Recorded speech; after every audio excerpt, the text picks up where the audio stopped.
just chillin', just chillin'. Welcome back to my channel, guys. As y'all can tell from the title of the video, it's gonna be a lot different than anything we ever posted. I feel like mostly everything that we have posted on this channel is funny, enjoyable. and enjoyable. And I don't know if I can really say that this video is gonna be enjoyable, but it's probably gonna be really emotional, guys. It's gonna be super raw. We really don't have nothing planned. I had been wanting to do this for a very long time before we even had YouTube channels, before I even did Facebook lives or anything. I wanted to do a video. I didn't know if I necessarily wanted to post it on YouTube or if I just wanted to do a video. I guess it could kind of be a way to help me mourn, guys, but I finally I guess got the courage to finally sit down and do it, guys. Whenever this first happened to us, after we went home, after everything happened, the first thing that I did was get on YouTube to see if there was any stories, any explanation on why this happened and so forth and so on. But at that time there was really no videos. There's a few videos, a few songs, but that's about it. And a little bit before I came on camera, I was actually looking through YouTube, and there is a lot of stories. People say we're doing it for attention, for clout. That's not what we're doing it for, guys. We're doing it to raise awareness and just to kind of share our story, guys. We've actually kept a lot of this to ourselves for a very long time. So I came out pregnant in 2012, end of March, beginning of April-ish, somewhere around there. Don't really remember the exact dates, guys. I ended up coming out pregnant. I think it was like around April 15th to be exact, that I actually took a pregnancy test and found out that I was pregnant. I found out really like pretty early on that I was pregnant, guys. I found out, I ended up going to go get confirmed and everything, like everything you're supposed to do, probably a week later after I found out I was pregnant. And they said I was like around 3 weeks. Actually, when I found out I was like around 3 weeks. And I started showing like really early on, guys. I started showing when I was like around 4 or 5 weeks. I don't know if because I was really skinny, or we'll get into it on why later on in the video. So everything was good, guys. I was healthy. The whole pregnancy was healthy. Like we didn't have no, like it was normal. Like I would go to my doctor's appointments when I was supposed to. I wasn't high risk. I wasn't diabetic. I didn't have preeclampsia. I didn't have nothing, guys. Like I was healthy and she was healthy too, guys. We never missed our doctor's appointments. We always went to the doctor, and we were actually living in Hereford, and we would drive to my doctor's appointments over here whenever we had a doctor's appointment. And everything was good, guys, except for, I don't remember exactly, guys, because we kind of did have quite a bit of sonograms as well, but a few sonograms before our last sonogram to find out the sex of the baby. Of course, we ended up finding out it was a girl, guys. Literally right when the sonogram tech put the little thing on my belly, you can tell it was a girl. I wish I would have recorded H's face just to kind of have that, because his face was like literally, guys, he was like, his jaw literally dropped. Did you think you were gonna have a girl? Oh yeah, I always knew I was gonna have a girl. I didn't know I was gonna have fucking 3, but. Did you think you were gonna have a girl like your first kid though? Yeah. Yeah? Yeah. You knew it? So why were you so shocked? I think I was more happy than shocked. Oh. It was just like a happy. Like a happy, like. So, of course, whenever they do the sex, of course, they make sure like all their organs and their heart and everything is pretty normal. They did tell us though, because we kind of seen her like going back to a certain parts of her body. Of course, we didn't know exactly what it was, but they did tell us after the sonogram that she did have an enlarged kidney, but that it was nothing for us to worry about, that they grow into it after birth. And I guess like if anything was to go wrong, like she would be fine. So that was like the only thing that I can say that was wrong complication wise with her, which was really nothing because the doctor said for us not to really worry about it. That Monday before everything happened, because this happened like on a Friday and Saturday, the dates from when it happened, I had a doctor's appointment on Monday, and I think we got our sonogram and everything was fine. Like, she was perfectly fine, everything was normal. She was growing how she was supposed to, her heart rate was fine, just everything was perfect, guys. And later on that week, I want to say Thursday night, H had came home from work, and we were already going to sleep, and I just remember like she wasn't moving that much. She was a super active baby, guys, like moving all the time. Like H would even feel her because he would lay like facing the wall, and like my belly would be against his back, and like she would kick so much that he can feel her.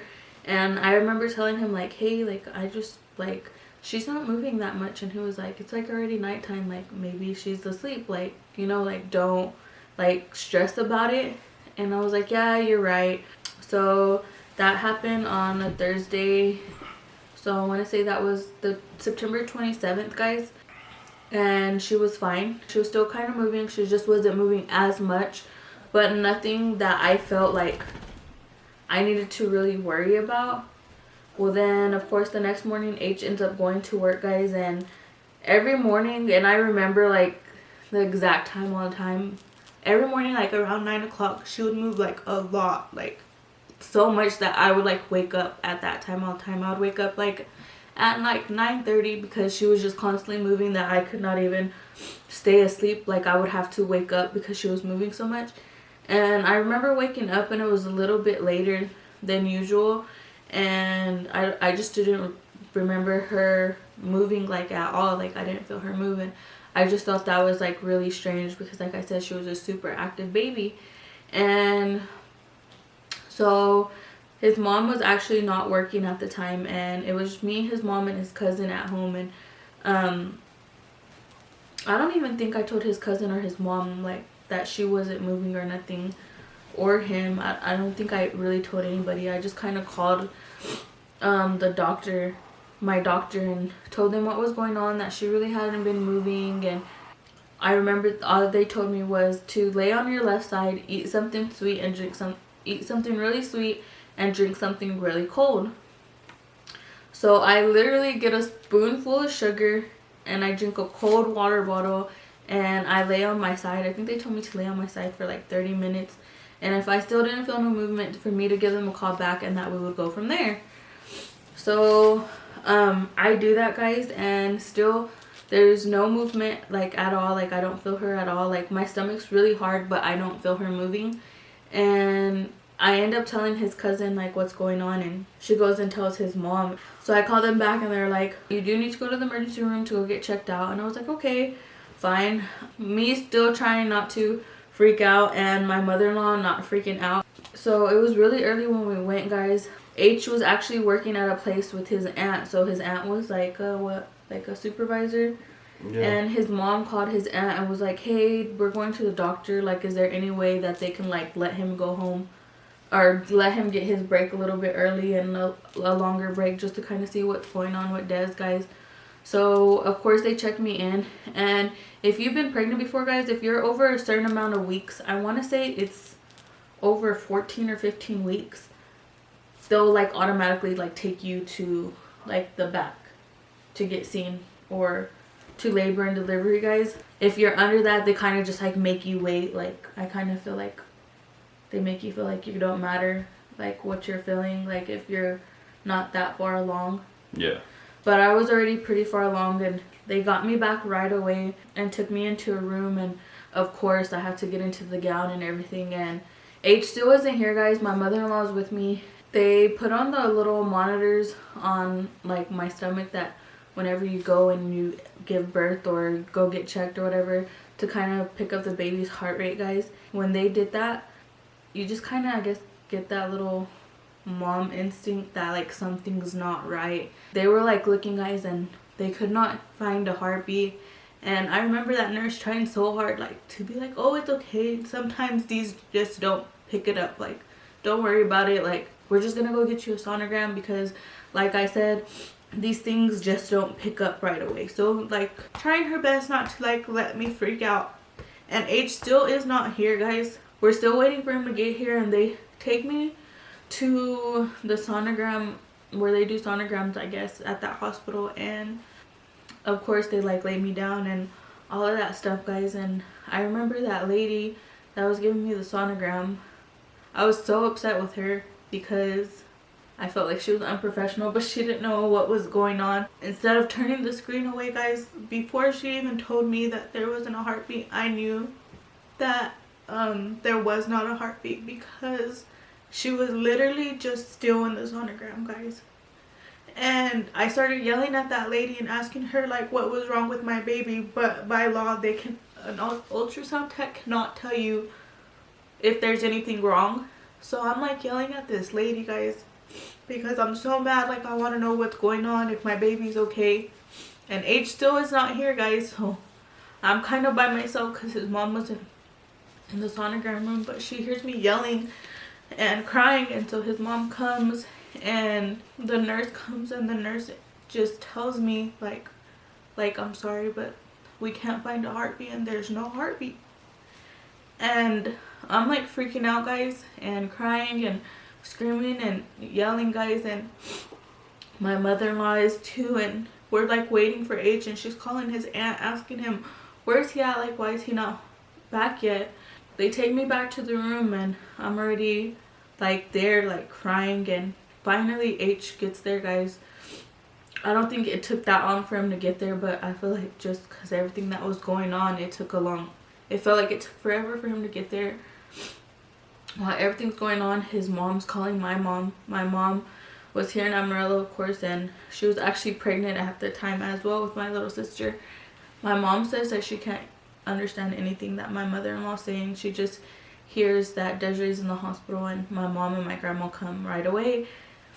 And why like his mom's calling my mom and like updating his dad what's going on, H like kind of comes in, guys. And I think that's like the most heartbreaking part ever, like of the whole thing, is since he wasn't there, I kind of had to tell him what happened. And I think he kind of knew something just wasn't right. Like he didn't know exactly what was going on, but it was so hard for me to have to tell him that like that she didn't have a heartbeat. And I don't even remember what words exactly that I told him.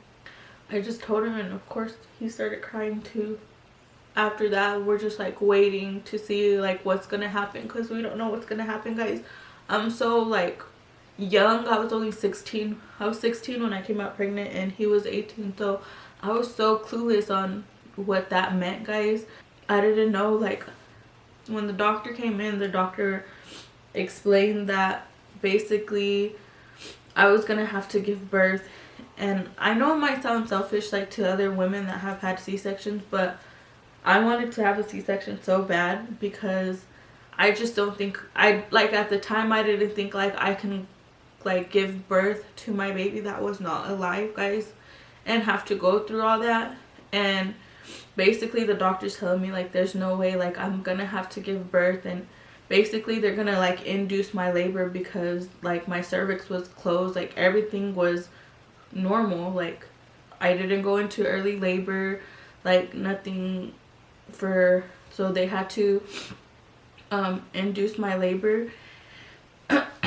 And they're like telling us, like we're asking like 21 questions, like why did it happen, like what caused this, and like nobody has no answers, guys. And I think that's like the most frustrating part of it all, because you want answers onto why this happened to you or why it happened to your baby if your baby was just fine a few days before, guys. And they couldn't tell us nothing. Like basically all we got was it just happened, and that's it, and you're gonna have to give birth, and that's it, guys. Literally that's all they give you, is you're gonna have to give birth and you'll go from there, basically. And so I was in labor for a whole day, because I went on September 28th, and around like lunchtime, everything around lunchtime or 1 o'clock is like when everything started, when they started inducing labor and stuff, guys. And when I mean I was so clueless, guys, you literally give birth. You still feel the contractions. You feel like your stomach getting hard, and you're just praying that when you're feeling that it's actually your baby moving, and that something just isn't right, guys. And thankfully we had a lot of people there that were super supportive to kind of get us through the whole horrible times.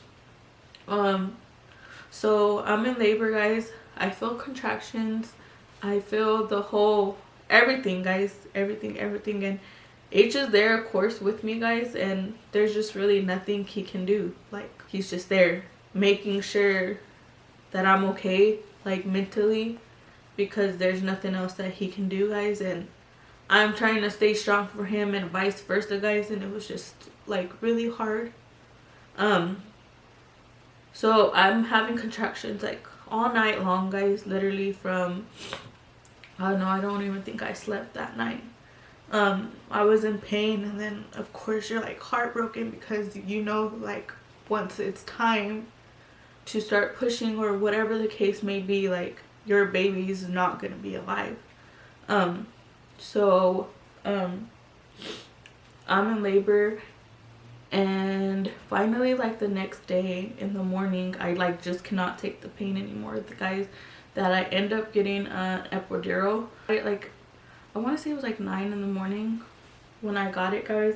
And after I got my epidural, like, literally my labor went so fast. They're still checking you guys, like, if you're dilating, like how you would if you're giving birth to a healthy baby and everything's okay with your pregnancy. So they're like watching me, guys, and of course I got the epidural, so I'm so numb. And my mom, H, and my aunt were all in the room, guys, just talking, and I guess kind of trying to be as normal as we possibly can be. And I remember, like, the nurse just, like, running in to the room, and I guess where she was so little, because I was only 27 weeks, which I think is like 6 or 7 months pregnant, guys. And I guess where she was so tiny. But before all that happens, like, I forgot, they're like preparing us, like, what she's gonna look like. They're telling us, like, she's not gonna look normal. They're telling us she's gonna look like, what, like see-through?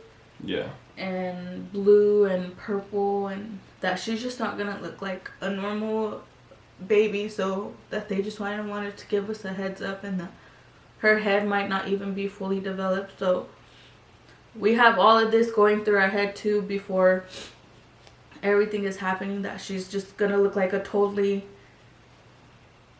like, different than what she did. So after I got the epidural, like I said, my pregnancy, or my labor, went pretty fast, guys. And like I said, it was me, my aunt, and H were in the room, and a nurse, like, comes running in, Yeah. like, weird, like, we're just kind of like, what the heck? Well, I guess where she was so little and small, she literally just kind of came out by herself. Like, I didn't even feel her come out, guys. And the nurse comes in, and she picks up the blanket, and I remember seeing her, and I literally could not breathe. Like, the best way I could describe it is when somebody, like, knocks the air out of you, and they just, like, grab her, guys, like, and then they, like, just take her out of the room. I guess, I don't know if it was protocol or just kind of how it happened to me, that the nurse just kind of was like, oh crap, and took her to the nursery and cleaned her up. And my mom and all of us were just, like, shocked, guys, because literally it just happened out of nowhere.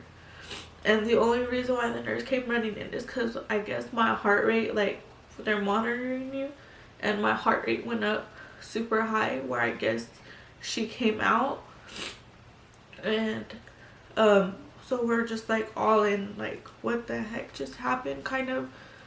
And they bring her to us, and they're, like, basically explain to us that we can spend as much time as we want with her.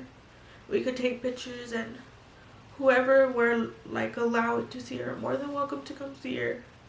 So they end up giving us a camera like there at the hospital so we can take pictures and stuff. And whenever we seen her, guys, she literally looked like a normal baby.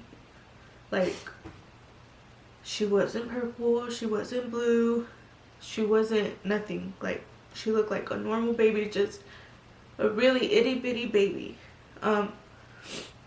She had a lot of hair. Her head was fully developed. Like, everything was fine, guys. There was nothing wrong with her, like how they had explained to us and how we thought we were gonna see her. So I kind of think that kind of just hurt a lot more, because she was normal. She looked perfectly healthy. There was nothing wrong with her that we couldn't see. We got to be with her for 7 hours, guys, exactly 7 hours. And I regret it so much, guys, because I was so exhausted that if I was literally falling asleep with her in my hands, that's when we just kind of, the funeral home came to pick her up in those 7 hours. So with those 7 hours, guys, of course we're carrying her, taking pictures of her, like crying and everything that you could possibly think of, guys. And all of our close family, like our parents, my grandparents, his grandparents, our aunts, our uncles, like got to see her and got to take pictures with her, guys. And I remember whenever, I don't know if it was before I gave birth to her or not, H asked me if we were still gonna name her what we had named her, which was, we named her Cadence Rhyme. And I was like, of course, like that's what we called her, like the whole time I was pregnant. So after those 7 hours, or within those 7 hours, the doctor basically just kind of tells us that we can get an autopsy, but cases like stillbirth cases is basically like you just never find out why. You never find out why it happened, how it happened. It just happens. There are reasons why, like, it can happen, but like I said, which one was preeclampsia, and if you're over 35, you have higher chances. If you go over 40 weeks, you have a higher chance of a stillbirth baby, and just little things like that. And it's more common in African American women than it is like any other ethnicity. So like basically it was up to us if we wanted to do an autopsy, and we just kind of decided that, like, for what, like, that wasn't gonna give us peace of mind to know why it happened.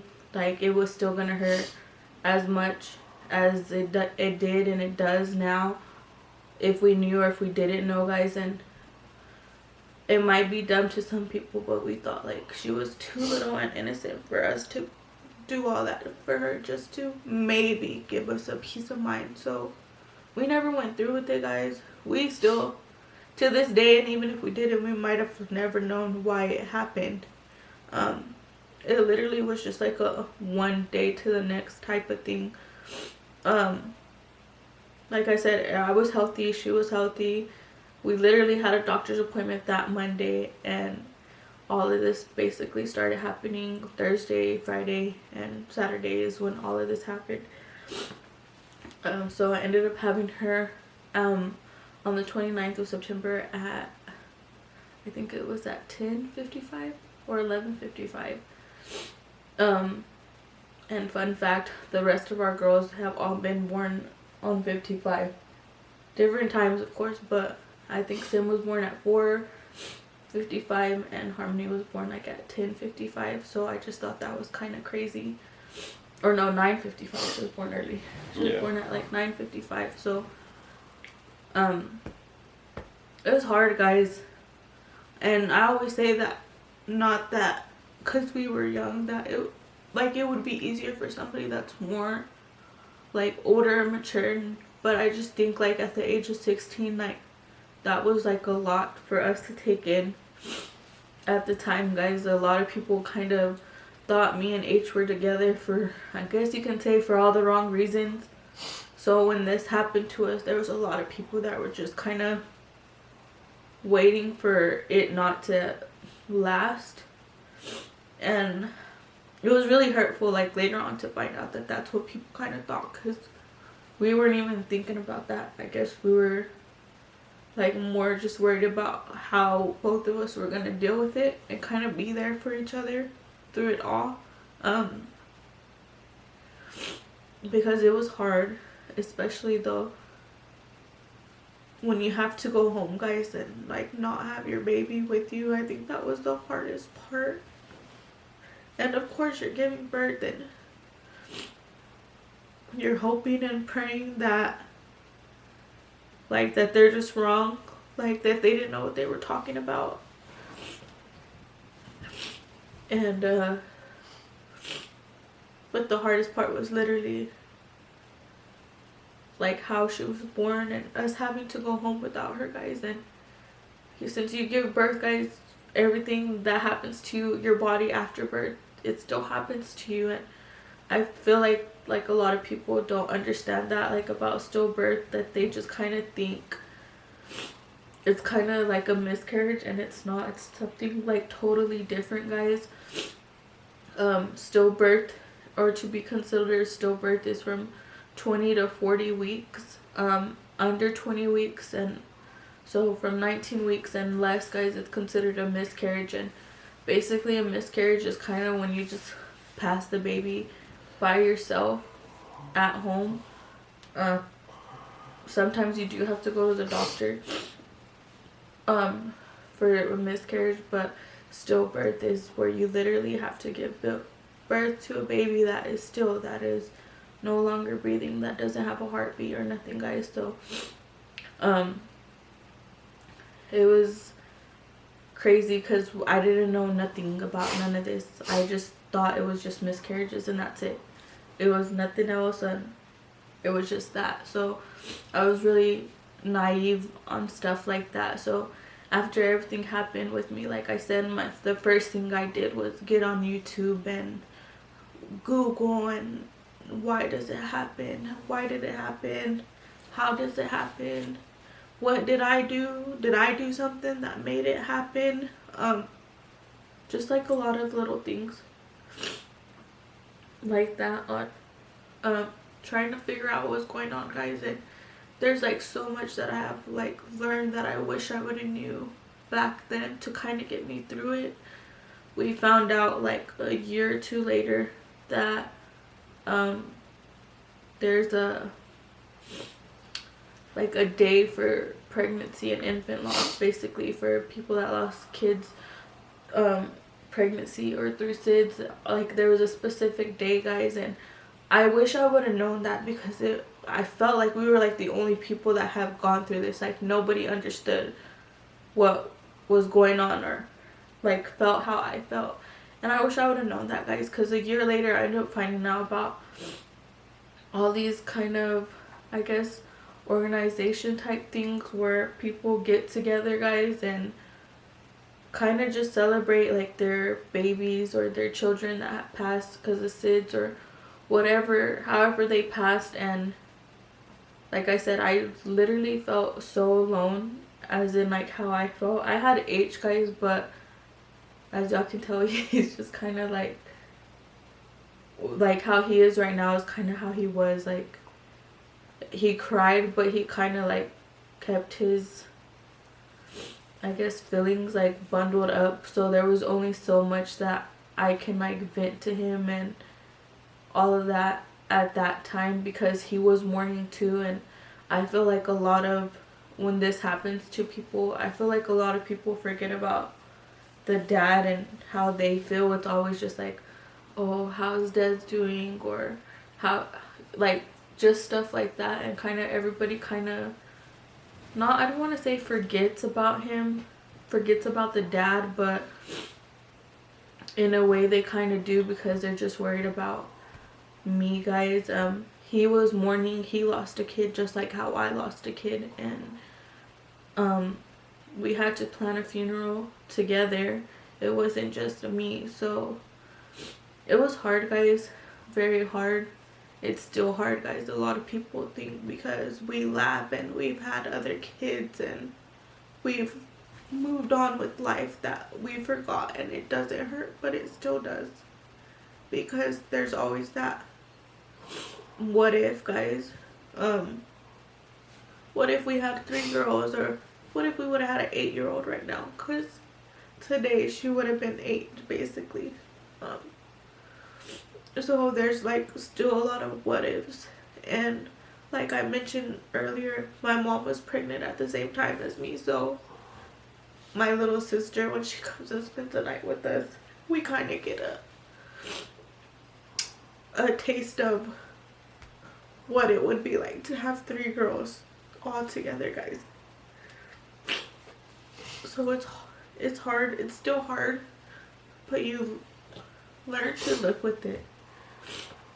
You learn to, like, I guess, kind of move forward with life, and you'll forever mourn. People say like time heals all wounds, but you don't. You like mourn for the rest of your life, because like I said, you're always thinking of the what ifs or just different things like that. Or in my case, like I said, I really can't talk for H, and I don't know if he wants to say anything on how he felt through the whole thing, because while I was going through YouTube, it's more of the, like I said, I feel like everybody kind of forgets about the dad, and that's what it is. It's just nothing but women talking about their stories. But like I said, they lost a kid just the same way we did, guys, and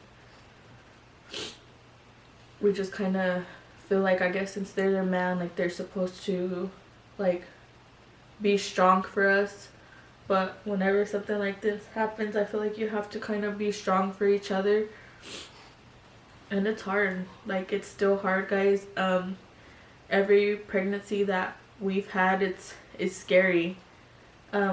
Pregnancy is not that beautiful to us like it is to other people. It's like, yay, we're excited, like we're having another, or with Symphony and Harmony, like, yay, we're having another baby. But it's so, I don't know how to say it, like, I guess scary, because you just don't know what's gonna happen, because it can happen again. Even if you're high risk and you're seeing your doctor all the time, like I said, this happened one day to the next. I went to the doctor that Monday and everything was fine, and then, like I said, that Thursday, Friday, and Saturday, that's just when everything happened.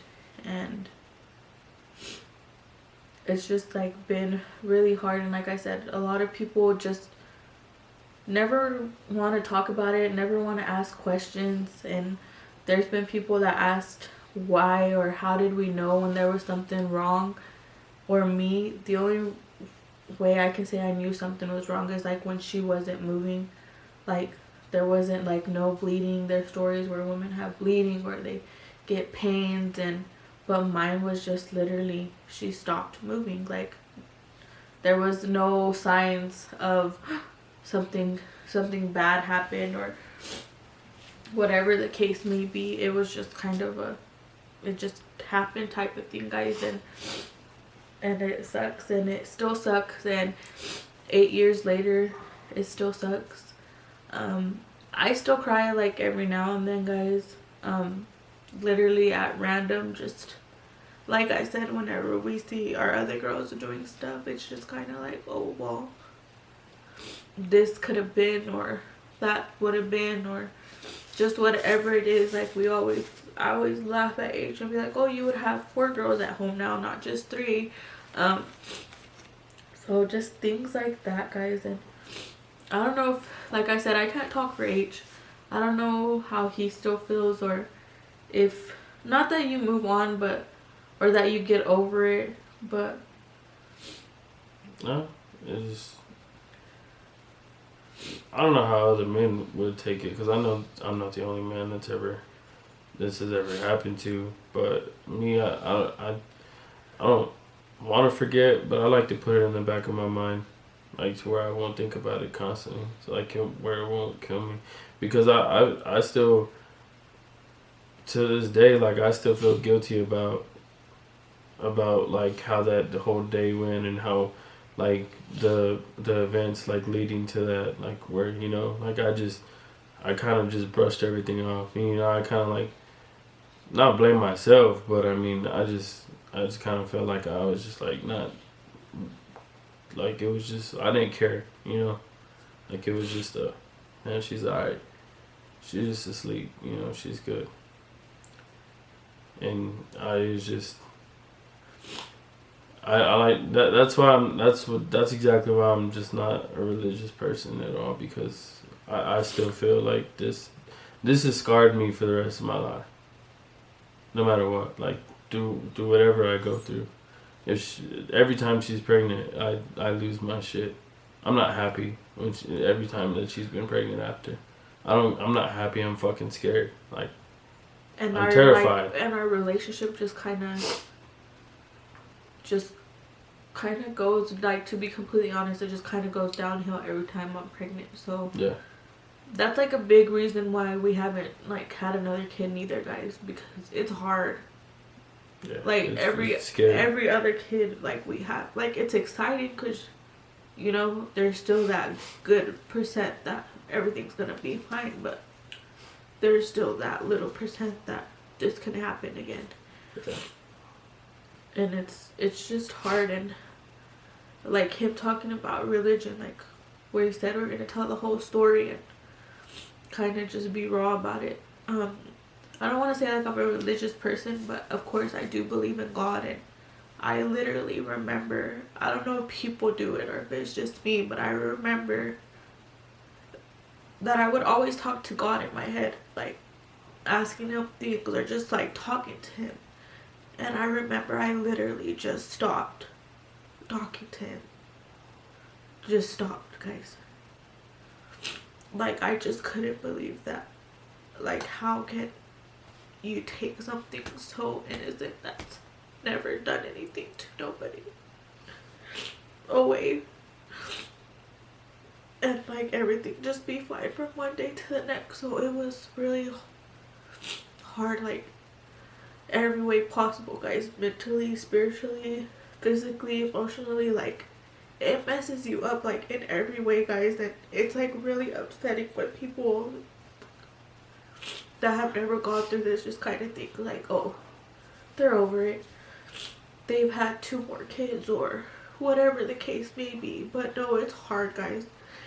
And September is probably like the hardest month because it's just kind of a reminder of what happened. We celebrate the 29th, that's her birthday, guys, because how everything happened, she was born on that day. If she would have been fine, she would have been born on that day. So we celebrate the 29th, that's her birthday, guys. And we always we go to the cemetery and we do birthday cake with our family and do balloons and stuff like that every year, guys. And it's hard, very hard, guys. Like, I honestly feel like no parent, young or old, no matter how old your child is, should have to plan your child's funeral, or bury your child in general, or just have to go through that, guys. And there's just like a lot of things where we both blame ourselves for why this happened. Like H said, he kind of feels like since and we don't even know, guys, if we would have went to the doctor that day, like, we don't know if it would have prevented this or not. Like, we don't know, guys. Like, it just happened. And it's hard to say that everything in life happens for a reason, but I guess now, like, after so many years, you kind of think about, like, oh, well, maybe because of this or maybe because of that. A lot of people will tell us maybe it happened because she was going to be sick for whatever reason, rather it was because of, like they said, her kidney or whatever, just things like that. But it's still really hard, guys. me and H really do not talk about this like with each other. Like I said, over the years we've kind of like started saying like little things. Like I asked him, I want to say like a few years back, if, because that's when people kind of started coming out telling us that they didn't think we were gonna be with each other. They kind of thought us losing our kid was our way out of, I guess, our relationship, our way out of having to be with each other. And I asked him if he ever thought about like us not being together,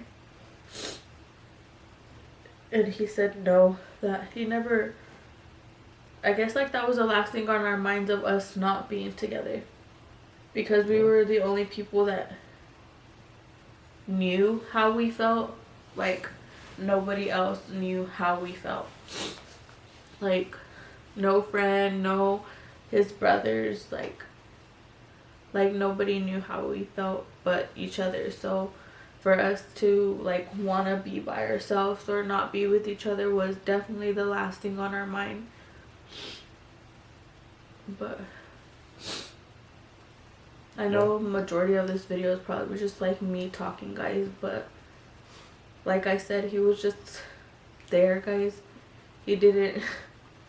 It's hard to talk about. I don't talk about it, y'all, because it's the only topic that I could talk about and just fucking instantly cry, because you think you've forgotten, or you think you've been able to like cope with what you've been through, and when you like revisit like what went on that day, you can't stand up to the task like at all. Like you can't sit here and talk about it without shedding at least one tear. And me, I'll still fall. Like it's just going into the hospital that day, and like my mom just coming up to me crying, telling me that the baby was gone. You don't know. I'm a grown ass man. You don't just see a fucking grown ass man just stop dead and fucking cry. I don't know, man. It's a hard thing to talk about. You just sit there. It's when Joe was giving birth, it was just you just sit there and hope that whatever the fuck they're saying is not right. They're all wrong. Just it's something that you go through. Like you're like, man, do we really have to go to this? Do we really have to go to this and not have anything at the end of it? And yeah, you do. You fucking do. You go through it and hope and pray, and it's just nothing. It's probably the worst thing ever. And no matter how much people tell you that they're sorry, and how much people are saying that they're there for you, it don't help, man. It don't. And I mean, it's not like to knock anybody. It don't fucking help at all. And we always say that, like, no matter how many I'm sorry's or I'm here for you, like, it honestly at the time made me like so mad, because your sorry's weren't gonna bring back our baby. Your I'm here for you is not gonna bring back our baby. And it's so ugly to say, guys, but that's how we felt. Like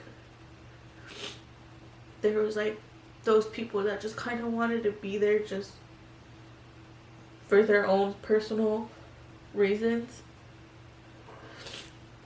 And it was hard, guys. And like I said, it's still hard. And a lot of times when people tell us like somebody passes away, like me and H are kind of awkward, but because we know us telling you we're sorry is not gonna bring back your dad, your brother, your child, your cousin, your friend, your aunt, your uncle.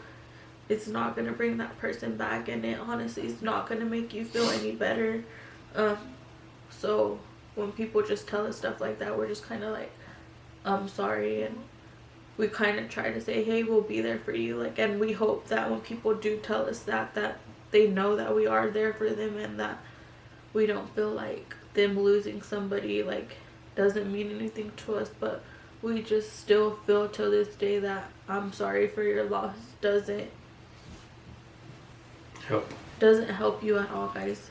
It just, like I said, at that time we were both really bitter, guys. So, and we're still bitter on certain things, guys. Like I said, this is a really hard subject to talk about, and I want to say more for H, because I talk about it a lot more, just because, like I said, I didn't know, and we didn't know nothing about this topic, guys. And if somebody comes across this video, maybe we'll help them, or somebody just learned something, guys, because we didn't know nothing. We didn't know nothing. And I always say, like, that our age kind of, we've been through a lot for how old we are. Like I said, we lost a kid when I had actually turned 17 when I gave birth to her, because our birthdays are in September. So I had just turned 17 and he had just turned 19, guys. And our everything was just good. Like, life was good. We were trying to save money so we can get our first place. Like, H had a good, decent paying job, guys, for how old we were. And like, we were literally just like planning a future, like to start a family. We were planning my baby shower already. I remember like looking to see like what theme I wanted, like just a lot of stuff, guys. And none of that got to happen. And sometimes I'm like really thankful, guys, because I don't know if it's just Mexican people, but we were waiting till after the baby shower to make sure to buy anything, to see if we even needed anything to buy. So sometimes I'm happy, I guess, that we didn't get that far to start buying a lot of stuff. We did buy her stuff, guys. We bought her clothes and stuff, of course, and we still have those, guys. We have pictures and stuff like that. We have the blankets and stuff that we brought her, or like got to hold her in and stuff like that, guys. And there's just like a lot of things that like now, like 8 years later, that I regret. Like, I'm like, I always beat myself up for being so exhausted, because 7 hours was not enough, guys. And it was the hardest thing ever, having somebody take your baby, and you know you're not gonna see your baby again. So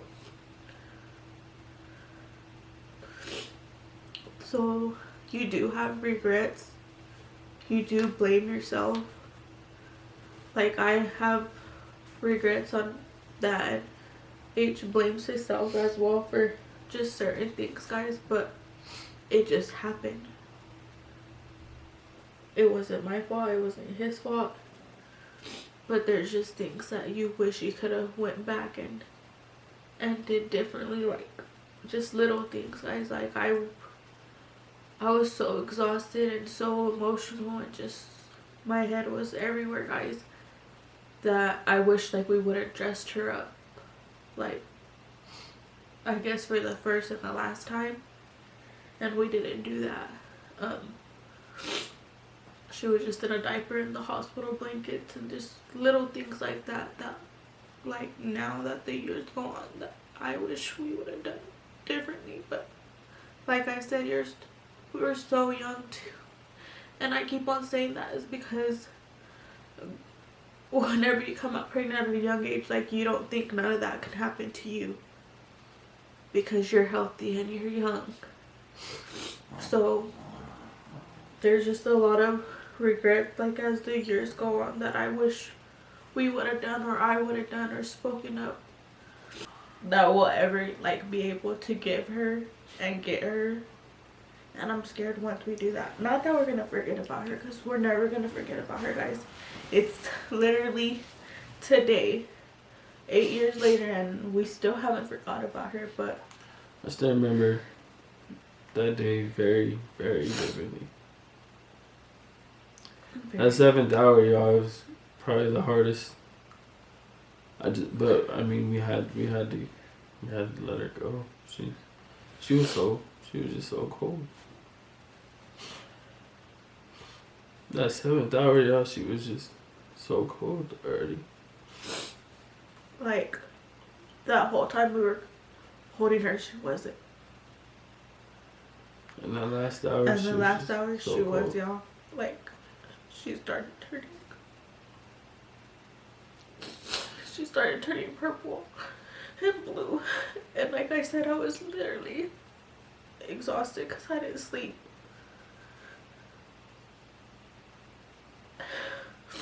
And I was falling asleep with her, and I remember his aunt just told me that it was okay for me to like let go and for them to take her, guys. And that was so hard, but I was literally so tired.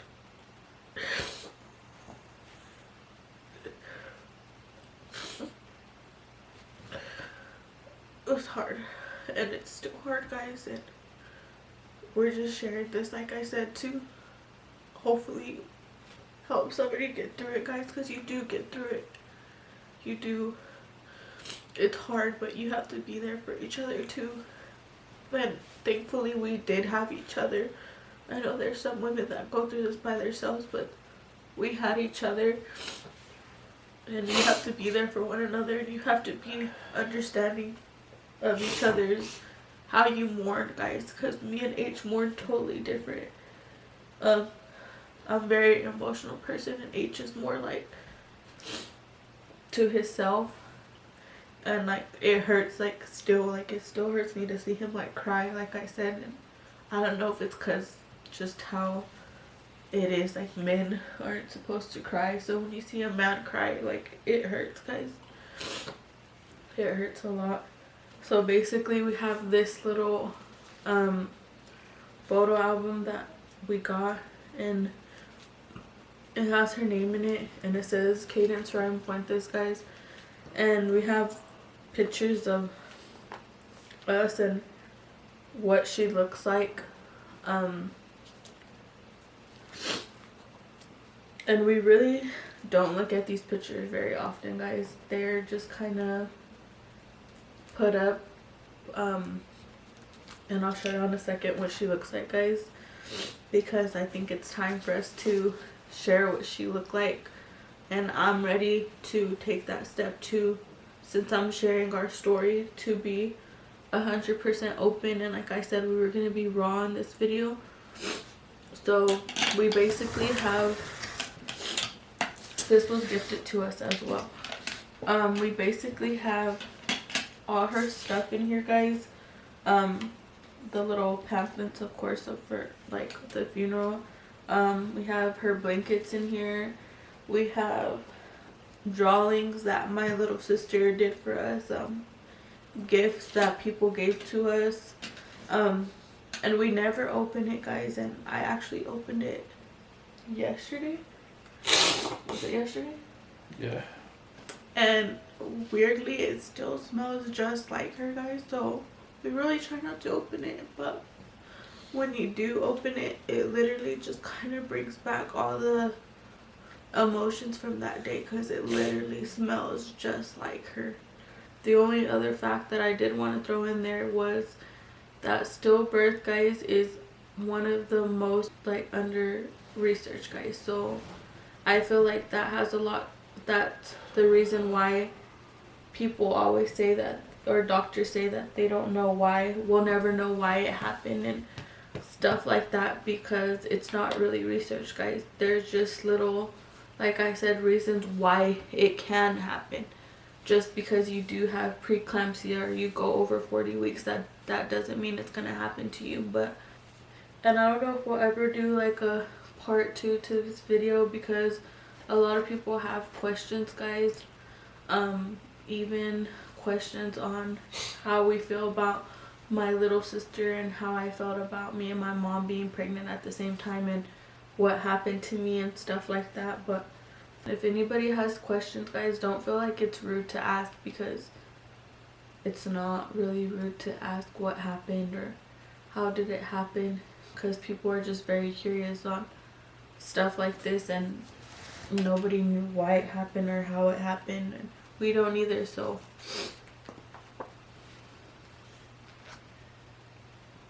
let me see.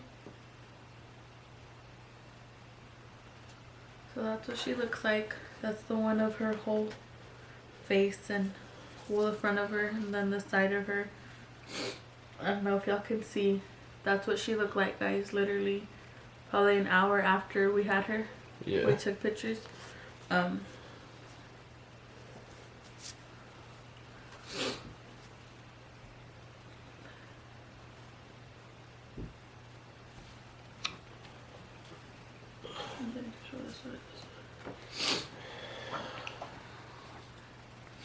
And she was so little, guys, that she was as big as H's forearm, huh? Uh-huh.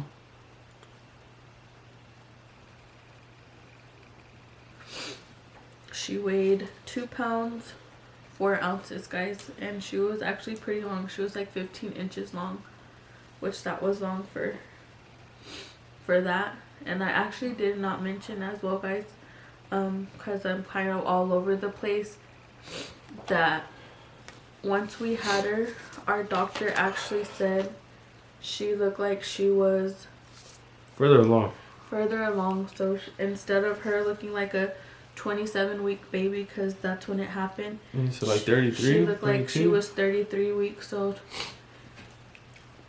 So basically they think I was 6 weeks further along than they had initially thought. So that may have been the big reason on why she weighed as much as she weighed, and why she was as long as she was, and why she looked like a normal baby, guys, and she didn't look like how they had explained to us. But yeah, guys, so we're gonna go ahead and wrap this up.